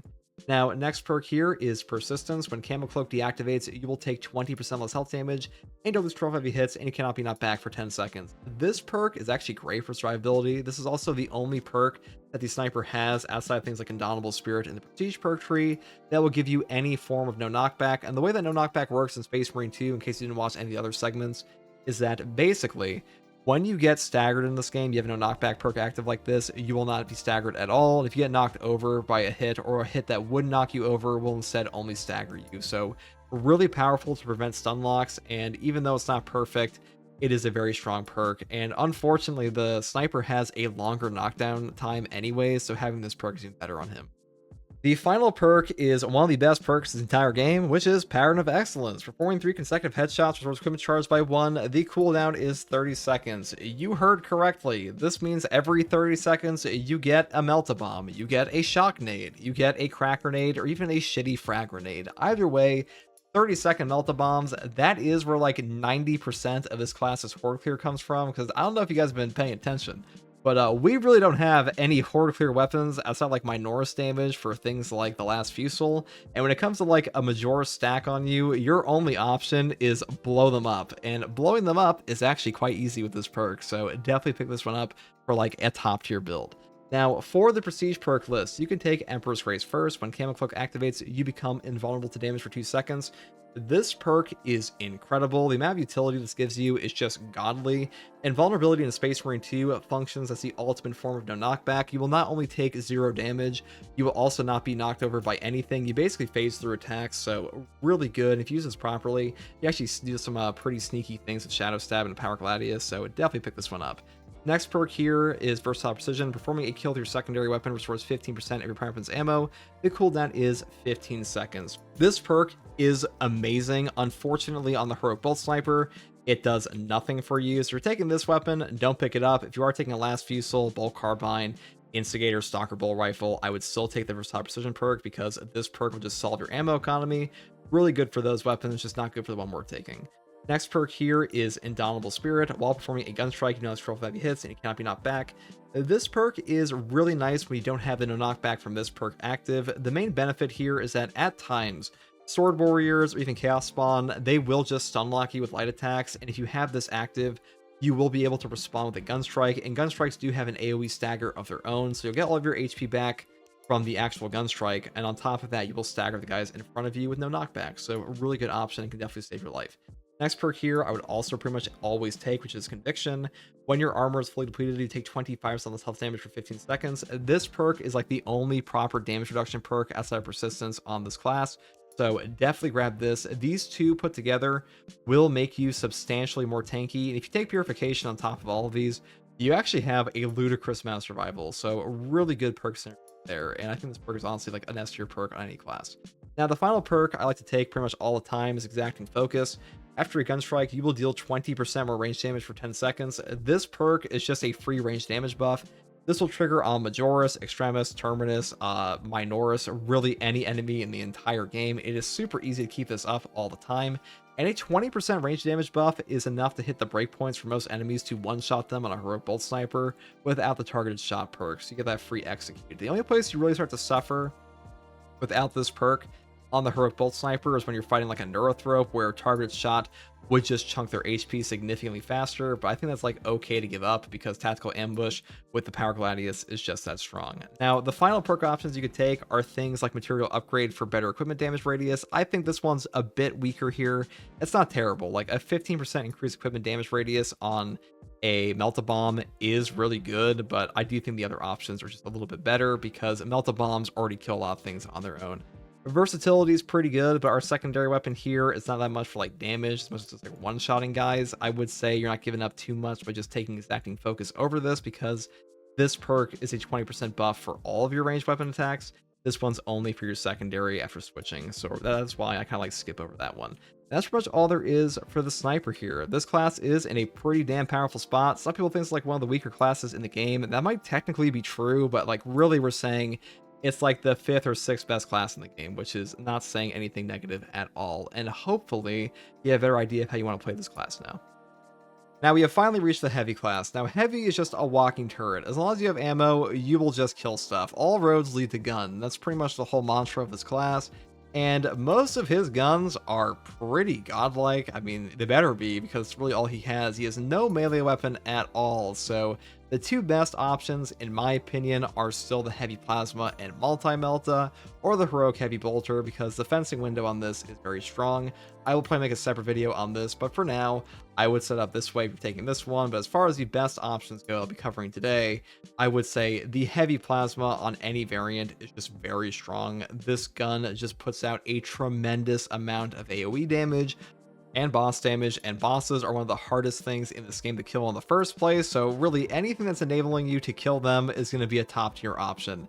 Now, the only place this weapon starts to fall off a little bit is like the highest waves of siege mode. We can really say that for anything. As far as hard strats and absolute go, this weapon just slaps. And now for this build, I am taking the rate of fire version, though I want to make sure you're aware that if you want to take the magazine capacity version to have a better ammo reserve option, you definitely could. Your charge shots might suffer a little bit, but the rate of fire AoE is very powerful, and the shots do come out very fast for your charge shots, because charge shots on the relic tier variants are by far the most important part. Now for the perk tree, I do take the perk Common Cooling first, moving here into the perk Rapid Cooling. After killing 7 enemies in rapid succession, this weapon does not heat for 10 seconds. The cooldown is 15 seconds. This perk does let you just deploy damage at times. Now, common shots are also very underrated on the Heavy Plasma. These will give you back tremendous amounts of CHP, their damage is pretty decent, and on top of that, they will one-shot Minoris, which can trigger perks down here like Brutal Rampage if you're taking these, so really good all around. Don't really sleep on the common shots, what I'm trying to say. Next perk here is Heavy Velocity. When heavy stands, shots charge 15% faster. Well, guess what? We're trying to charge up our shots as fast as possible, so taking this perk, really good for us. And then we go down here for Ammo Economy. Plasma Collection gives us 20% better energy reserves, and then the next perk here is called Efficient Charge. Charge shots from this plasma weapon use 2 less energy. Without this perk, your gun will just suffer when it comes to ammo. This gun is incredibly ammo hungry. It's like the major downside of it, so I would definitely pick up these two. Having a better ammo economy on this weapon really is that important. It's definitely worth taking over some damage perks up here, and even losing out on some potential charge rates, because this is just that good. Next perk here also helps with this. It's called Adamant Restoration. When your health drops below 30%, your ammo reserve is restored by 25% of the maximum capacity. You can see maximum ammo capacity. The cooldown is 30 seconds. Now, because of how tanky Heavy is, with perks we'll get into later like Fortitude and Conviction, being at like around 30% HP is really not that bad on this class. And a lot of the time, you'll be hanging around like 40%, and when you get hit by a single warrior or something like that, you will drop below the 30% HP threshold here, trigger this perk, get back 25% of your maximum capacity, and it will go on cooldown until it happens again. So really easy to drip feed yourself ammunition, especially in like a boss fight where you're getting smacked around, so definitely pick this up. Next perk here is Heavy Fire. While Heavy stands, fire rate increases by 15%. Moving up here into the perk Supercharged Shot for even more damage on our charge shots. Then we pick up one of the best perks here, which is Heavy Immunity. This is a god tier perk on pretty much every single heavy weapon in the game. Without this, you will get slapped around, and the only way to get no knockback in heavy stance outside of this perk is with the strategic stand perk, but taking this, you are giving up your health increase of 30% on fortitude. So definitely pick up this perk on the heavy plasma, and really pick up this perk on any heavy stance weapon because they all have access to this. And the reason for that is because no knockback is just super hard to find anywhere else on the heavy. So picking it up in the perk trees is just a super valuable option. Now, the next perk here is Retaliation. After a perfect time dodge, you will deal 25% more damage for 10 seconds. This is just a free 25% damage buff for a perfect dodge for 10 seconds. Pretty decent. It definitely helps you hit some breakpoints occasionally or deal more boss damage. I pretty much always pick this up because you do have to pick up heavy immunity to have no knockback in this build anyways. And the final perk here is Charge Cooling for charge shots generating 10% less heat. This perk doesn't really come into play that much. Usually you hit the same breakpoint on like overheating anyways, but still pretty decent at times. And as far as the multi-melta is concerned, I would take the magazine capacity version on this one. This gun is pretty ammo hungry, and the perk over here, multi-kill, that gives you back ammo for killing 5 or more enemies with one shot, is not very strong in this game. It's super overrated perk, and restoration is far better. And the magazine capacity version here really doesn't suffer on fire rate that much because of the perk over here in your perk tree, Executioner's Fire. After a finisher, fire rate increases by 25% for 5 seconds. As far as the rest of this perk tree is concerned, I do start off with the perk Increased Capacity. The maximum ammo reserve of this weapon increases by 20%. Moving here into the perk Elite Restoration. Killing a Majora's level or higher enemy restores 10% of your maximum ammo reserve. Cannot exceed maximum ammo capacity. Cooldown is 30 seconds. Now, a lot of the ammo restore perks on the heavy are percentage based, especially for ones like this. So if you go down here into your prestige perk tree and you read auxiliary reload, melee kills or extreme level or higher enemies restore your weapon's ammo by 1 magazine. On weapons like the heavy plasma, heavy bolter, or your multi-melta, this is a percentage restore. So the fatter your base magazine capacity, the better restore is going to be. So pretty much always pick up these ammo perks. Next perk here is Heavy Fire. Moving down here into the perk Perpetual Range. Then I pick up Heavy Immunity again for the same reasons as the Heavy Plasma. And then we go here into Executioner's Fire. The perk here, Heavy Might, and then Trick Shot. Killing 5 enemies with one shot restores an armor segment. The cooldown is 30 seconds. Free armor restore on weapons is incredible in this game. This is no different. Pretty much always pick this up. And next perk here is Heavy Might for even more damage in heavy stance because you pretty much only fire this weapon in heavy stance anyways. And the final 2 perks are, of course, Death Strike. After killing Majora's level or higher enemy in melee combat, you will deal 25% more damage for 10 seconds. This will trigger off a melee finisher, not just a melee kill, so keep that in mind. And the final perk is Increased Capacity for even better ammo reserves, again, for the reasons I mentioned before. And that's pretty much all there is for the weapon selection. Now, for the secondary weapon selection, I do take the Heavy Bolt Pistol Ammo Reserve option here, mainly because the Heavy Plasma and Multi-Melta, while very strong and very good for bosses like Carnifexes and Hellbrutes, they do struggle a bit more against enemies like Zoanthropes and Neurothropes because those guys are headshot dependent. And the Heavy Bolt Pistol is not like god tier at handling those, but it is much better than the other options. So I do like it here, at least for the Tyranids. If you're fighting Chaos, once again, I would take Plasma, or I would take an Inferno Pistol even. I would set this one up this way, or for the Rate of Fire Plasma, I would set up this way. And once again, Rate of Fire is just the best Plasma Pistol because charge rate is the most important thing on this weapon, and the other versions could use a bit of a buff, if we're being honest, like maybe like the base shot charge speed, because without that, it feels significantly worse. Now, as far as the perk tree goes for the Heavy Bolt Pistol, though, it's pretty much the same as most of the other classes. You have a bit of like a different option you could take, where once we go all the way down to Death Strike, like usual, after killing Majora's level or higher enemy in melee combat, you deal 25% more damage for 10 seconds. This perk is pretty much a must take on all versions, but where it changes here is that you can go down like Assault, take the perk Able Damage for that after a class ability here, you get that 20% buff because Iron Halo is up and down all the time in this game. That is up to you, but other classes like Bulwark don't benefit from this as much, but here on Heavy, you could take this or like the Headhunter perk up here. That is up to you. Now the final perk is Tactical Precision, and that is pretty much all there is for the secondary weapon. Now for the heavy perk tree, I do take the perk Restoration first. Killing 7 enemies in rapid succession restores one armor segment. The cooldown is 15 seconds. Now armor restore is a top tier option on every single build in this game pretty much, especially when drip fed, and this perk is no different, especially since we also have the perk down here, Conviction, for a 25% health damage reduction on armor break. Having this drip fed back to us does kind of like cycle back into this perk. Now the next perk here is Fortitude. Health increases by 30%. Health increases in Space Marine 2 are a top tier option as well, mainly because below 25% HP in this game, you get a ramping damage reduction. So if your base total HP is higher, you have way more effective HP. And on top of this, once again, we have Conviction for a 25% health damage reduction, which makes our HP go up even further in effectiveness.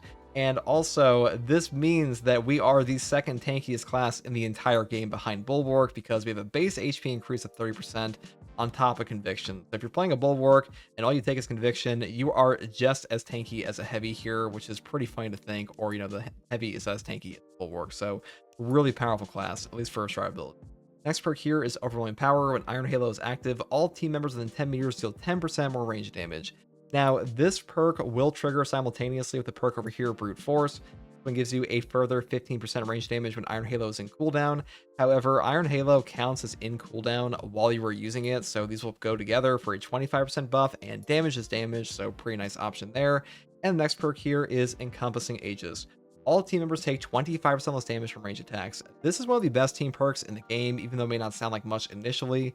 Range damage reduction will affect not only your HP but armor, and having a global 25% reduction will not only help your teammates avoid chip damage, but also just help enable their base damage reduction from things like Fortitude and Conviction. So really great perk, especially for squishier classes like Tactical. Now, another option here is additional supplies. This does help out your primary weapons that are pretty ammo hungry, like the Heavy Plasma, though I would say Encompassing Aegis is better, and Bonds of Brotherhood is like really not that strong of a perk at all. It does not save you that much HP in the long run, and most of the time, revive perks like this are pretty trashed, and this one's really not that different. Next perk here is Consecutive Execution. Killing 7 enemies in rapid succession with equipment charge. Cooldown is 90 seconds.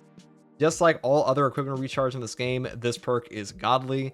Being able to spam out 90-second melt-a-bombs will just save entire runs. Equipment just straight up saves games in this game, and being able to break the pickup economy of Space Marine 2 is just a top-tier perk effect, so definitely grab this, though I will say the perk up here, Adamant Will, is also quite strong.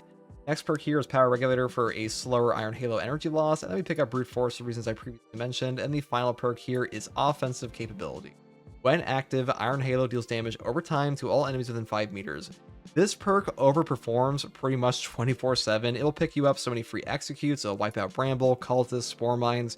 It really is a very powerful perk. It even deals free boss damage. You can see it on their HP bar. It's quite substantial. Though I will say the perk down here, Conversion Field, is also quite good for ability recharge, because CDR effects are very powerful in horde shooters in general, so this one's no different there either. It is up to you, and the perk your Cool Reserve, this sucks, so just take one. Now for the prestige perks list, I pretty much always pick up Auxiliary Reload for your ammo economy. This perk really does solve most of the ammo issues for the heavy class, or at least some of them. And next perk here, Conviction, 25% health damage reduction on armor break. This is also a must pick in my opinion, and the final must pick would be Indomitable Spirit, because like I mentioned before, no knockback on the heavy class is very hard to come by, and this perk will help save your life at times, because there are moments in Space Marine 2 where you will just get ping-ponged by sword warriors if you don't have this perk, and anything that prevents you from getting one shot, I think is a pretty good perk effect.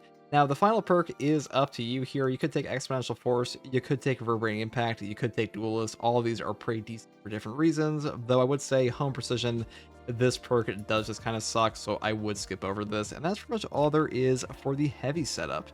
And this brings us to the newest class added to Space Marine 2, which is the Techmarine. Now, Techmarine is predominantly a horde control class, and we're building around to AoE damage on him today. Now, his best weapon, in my opinion, is the new heroic heavy bolt rifle, which was just added to patch 12, or the Oculus Carbine with the ×2 headshot multiplier.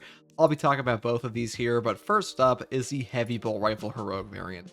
This is just a heavy bolt rifle with a grenade launcher attachment, which makes it substantially better in my opinion. And to be honest, the Techmarine's weapon selection here is just not that strong overall anyways, so these two, they really are the best, because unfortunately, plasma weapons kind of suck without the plasma boost perk, and the auto bolt rifle and standard bolt rifle are not terrible. I just think they kind of like fall behind these two. Now, for the perk tree on this, you do have a couple options. The one we're going for here is predominantly building around a grenade launcher, which is by taking Extended Magazine into the perk here, Magazine Restoration. Now, perks like Extended Magazine and Increased Capacity, these will up the total reserves of your grenades, so pretty good to take on this weapon, so I would go down the bottom tree first. And this perk is just nice for a bit of ammo economy, because unfortunately, like the Vanguard, the Techmarine does suffer from an ammo economy problem, and perks like these do help him out. Next perk here is Cleaving Fire, moving here into the perk Remote Threat. Now, this perk says enemies at a distance of more than 25 meters take 20% more damage. Now, this perk is pretty good on its own, but it's also better when you take the perk over here in the Techmarine perk tree, Long Range Barrage.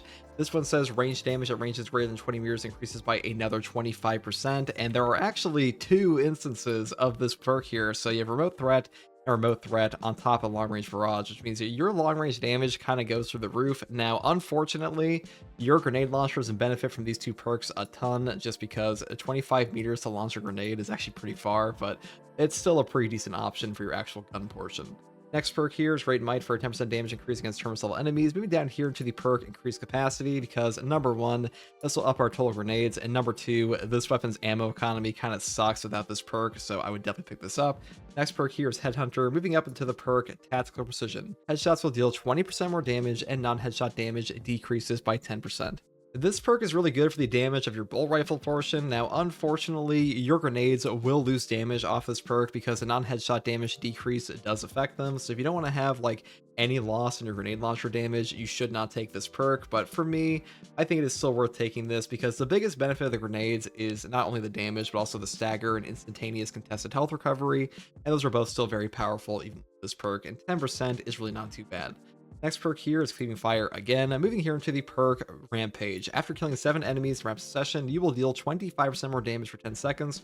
The cooldown is 15 seconds. This perk is really easy to pull off on a grenade launcher for obvious reasons because you have a fucking grenade launcher, so blowing up 7 Minoris, pretty damn easy. And the next perk here is once again Extended Magazine for even more grenades, and the final perk is the Remote Threat we talked about earlier. Now, if you don't want to take these 4 perks, you have a different build path you could take. You could go up here for the Armor Restore perk with Recruitment, over into the perk Rapid Health to get HP instead of damage off of killing 7 enemies, which is pretty damn powerful on its own. And the final 2 perks here are Perpetual Penetration and the perk Divine Might for a 10% flat damage increase, which will affect your grenades as well. So if you want to go up here, you definitely can. That is up to you. I took this one today for like that full damage increase and the long range damage, but that's just a personal preference. Now, for the Oculus Bolt Carbine, I would just take the ×2 headshot multiplier version because the only reason you take this gun is because, once again, you have a ton of instances of remote threat on this weapon, on top of the fact it is just very good at long range already because of the scope. It has a pretty decent synergy with the perk over here, Long Range Barrage, just like the other option. Now, as far as the rest of the perk tree is concerned, I do take Fast Reload here into the perk Finisher Reload. Then we grab Recoupment for Armor Restore because, just like the Heavy Bolt Rifle, this is a very strong perk. Infinite Fed Armor Restore, especially for the Techmarine, is very useful because this class is very squishy, so having this perk, it can help you out a bit. Moving down here into the perk Extended Magazine, Divine Might. The perk here, Magazine Restoration, increased capacity for better ammo reserves. And then I move up here into the perk Divine Might again, and Able Headshot for more headshot damage because this does buff up our damage quite dramatically when we use our servo gun. So pretty good option if you want like a pure bolter. I do think it's like the best bolter portion purely, though if you want to take grenades, this is just the king, and the bolt rifle grenade launcher is not really close. So that is pretty much everything for the weapon selection. Now, for the Techmarine secondary, I do take a Rate of Fire Plasma Pistol. Once again here, the CHP recovery is really nice on the Techmarine because you are very squishy. Also, extra sources of stagger are very good for him, and overall, this weapon really is just a top tier secondary, and I wouldn't really take the Heavy Bolt Pistol as much on him, mainly because the Techmarine doesn't actually benefit with its gun strike damage from your secondary as much, because while your servo gun is not in use, you will always be using your gun strikes from your servo gun, and because of that, your secondary weapon isn't actually used for the damage calculation unless the servo gun is currently active. So whichever secondary you take, just keep that in mind. As far as the perk tree for this one's concerned, I do take the perk Plasma Collection over here into the perk Rapid Cooling. Then we pick up Plasma Collection again, Divine Might, Blast Radius, Perpetual Velocity for even faster charge speed, Efficient Charge over here, and Plasma Collection down here. And the last perk is, of course, Perfect Cooling, because overall, just take ammo economy on this weapon, because if you don't, you will probably run out even primary, so really helpful there. And I will say, if you want to take any other secondary options, you can take whatever you want. This class has access to all of them. This is just a recommendation. Your secondary doesn't matter too much on this class compared to others, but I do think Plasma and the Heavy Bolt Pistol are still the best. And the Inferno Pistol kind of has like a weird interaction with the Techmarine, where your servo gun will have limited range on gun strikes, just like this weapon does if you use it. At least that was an issue on the PTS. Maybe they fixed that in like the live game, but I kind of doubt it knowing Saber's track record, but we'll see. Either way, I think Plasma is the best option, and that's pretty much all there is for the secondary tree. Now, as far as the melee weapon selection goes, I think that the Balanced Power Axe and the Block Power Axe are currently the best options on the Techmarine or the Power Gladius.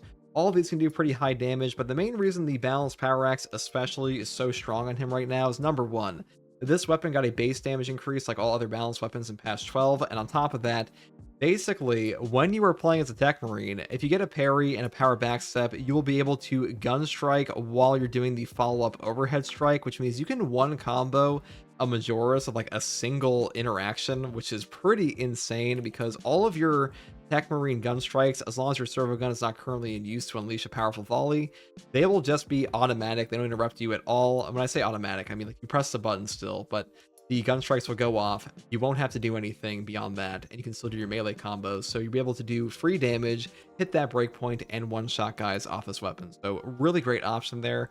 And for the perk tree, I build a Perpetual Strength into the perk Coup de Grace. The last strike of a light combo deals 25% more damage. Moving here to the perk Perpetual Strength and Perpetual Strength again for a 10% melee damage increase. Then we grab the perk here Counterattack down into the perk Riposte. Overhead strike damage after performing a power backstep is doubled. This perk is especially good on Techmarine for reasons I previously mentioned. Basically, how you trigger this is when you use your power backstep, which is just holding down your attack button after a parry. All you have to do is hold your attack button again once that power backstep is done, and you will do a free overhead strike, and the damage from that is doubled with this perk, so really powerful for him. Next perk here is Hard Target. Moving here into the perk Tactical Retreat for 25% more damage on a power backstep. Up here into the perk Power Wave. Power backstep wave damages more enemies. What this will do is change the angle of your power backstep wave to damage more enemies, very similar to a Xenophase Blade power rake, so pretty good option here. And the final perk is Cleaver. Damage increases by 10% against Majora's level on higher enemies, and that's pretty much all there is for the melee weapon selection. Now, if you are desperate to use the Omniscient Axe on the Techmarine, I would set up the Fencing Hero version this way. I'll make a whole video on this eventually, but for now, this would be like my base recommendation, so just keep that in mind. Now, for the Techmarine's perk tree, we do start off with the perk Plasma Enhancement. The servo gun now fires exploding plasma projectiles at enemies. This basically turns your servo gun into a massive AoE machine, but the real benefit of this perk comes when you take the signature perk over here, Omniscient's Fury, which makes your servo gun shots set enemies on fire. Now, this is the exact same burn damage as the Pyre Cannon and Pyre Blaster. It scales up with difficulty, and this is just a ridiculous value machine. When you combine these two perks together, you will just wipe out entire hordes of Chaos Spawn, entire hordes of Tyranid Warriors. It is by far the best combo on this class currently, which is why we're taking it today. Next perk here is Arc Cleave. Damage from charged melee attacks increases by 25%. This is just the Techmarine's variant of Overcharge, which is a god tier perk on melee classes and a god tier perk here. It will buff up the damage on your power wave for your power backstep, so definitely take this, one of the best melee perks in the entire game. Next perk here is one we've talked about quite a bit already, which is Long Range Barrage. Range damage at ranges greater than 20 meters increases by 25%. This perk is really nice to have. I will say the perk up here, Explosives Adept, gives you 20% more damage on equipment is okay, but like I really build into an equipment build with this one that we'll get into at some other point in time. And the perk here, Push the Advantage. After a finisher, your melee weapon deals 20% more damage for 15 seconds. This is pretty good, but unlike the Arc Cleave perk, this is an additive melee damage bonus, and this one is multiplicative, so I think this one is overall the best option here because it buffs up your range. Next perk here is a Combat Squad Resupply. All team members gain one additional equipment except for Melta Bombs. Additional equipment is pretty nice. Things like Crack Grenades, Shock Grenades, having 3 instead of 2 can definitely help out. I don't think the team perks on the Techmarine are that strong anyways. Like things like Battlefield Repairs and Reinforced Position are okay. I think overall this is currently the best one. The next perk I take here is a Designated Target. Enemies hit by the servo gun take 15% more damage for 10 seconds. This applies a debuff to the enemy that makes them take 50% more damage. Pretty good. It will apply to all the damage you're dealing, so I would say it's an alright buff. But to be honest, this entire column is kind of lacking. This one is overall the best still, in my opinion. Next perk here is Replenishing Salvo. Killing or incapacitating an enemy with the servo gun restores equipment. The cooldown is 90 seconds. Now, killing or incapacitating an enemy with the servo gun is super easy to do, though I will say you will not trigger this off of the burn because the burn counts as like a separate instance of damage. But if your plasma gun shoots a Hormagon in the face and blows their brains out, you will get a Melta Bomb back, so just keep that in mind. Pretty good option. Now, I will say the next perk here is a Fortifying Salvo, killing or incapacitating an enemy with the servo gun restores an armor segment. The cooldown is 30 seconds. Now, the same prerequisite applies that you have to blow their brains out with a plasma gun directly. You can't use your burn, but getting one armor back off of this is very easy off cooldown. And armor restore in Space Marine 2 is one of the best things you can possibly have, especially for Techmarine, because Techmarine is very squishy. Now, the final perk we take is Omniscience Fury for the reasons I previously mentioned, and that's pretty much all there is for the Techmarine's perk tree. Now, for the Prestige perk tree, the best options currently are Chained Headshots, which is headshot damage increased by 3% per consecutive headshot, up to a maximum of 15%. The bonus lasts 5 seconds without landing a headshot. This is just the Acuity perk on Tactical, but that's not really a bad thing, because Tactical's Acuity perk is one of the best bolter perks for headshot damage in the entire game. It is no different on the Techmarine, and Techmarine also benefits off of the Oculus Bolt Carbine headshot multiplier here as well. So this gun really does feel way better on Techmarine than it did on the Vanguard because of all those range damage buffs, and overall, this is a great pick. Pretty much always pick up this perk. Final perk here is Stim Boost, Medicaid Stims for 40% more HP. Moving here into the perk Defensive Stance or Furious Gunstrike. All of these are okay. I imagine that the ones at the bottom here might get like reworked or bug fixed at some point, but for now, Blast Radius is pretty strong on equipment builds. Revive Surge is garbage. I do think this one's gonna get reworked eventually. Defensive Stance is strong. This is just like scramble targeting on the Assault. But, you know, if you want to take this, you definitely can. Furious Gunstrike was bugged on the PTS. That will probably be fixed because at the moment, this doesn't trigger off servo gun strikes. It will only trigger off of like a normal gun strike, but that will probably be fixed in like the major release. But we'll see. Either way, that is pretty much all there is for the Techmarine here. And I do think that the Balanced Power Axe is the best option besides like the block one, and you really can't go wrong with these weapons. But I will also say, despite what I have said in this video about builds, use whatever you enjoy. You know, you can take some tips from here or just some of the perk options, just mix and match, because that is up to you. And I will be putting out a lot of other builds for this patch, obviously, for every single class. So stay tuned for those, and hopefully you learned something in this video. But that is pretty much everything I have to say in this one, guys. If you like content like this, subscribe for more. And if you want to catch me live to ask me questions about the game or just come hang out, you can find me here on YouTube or on Twitch, the link in the video description, alongside a link to my community Discord. And as always, thank you for watching. Take it easy. Bye.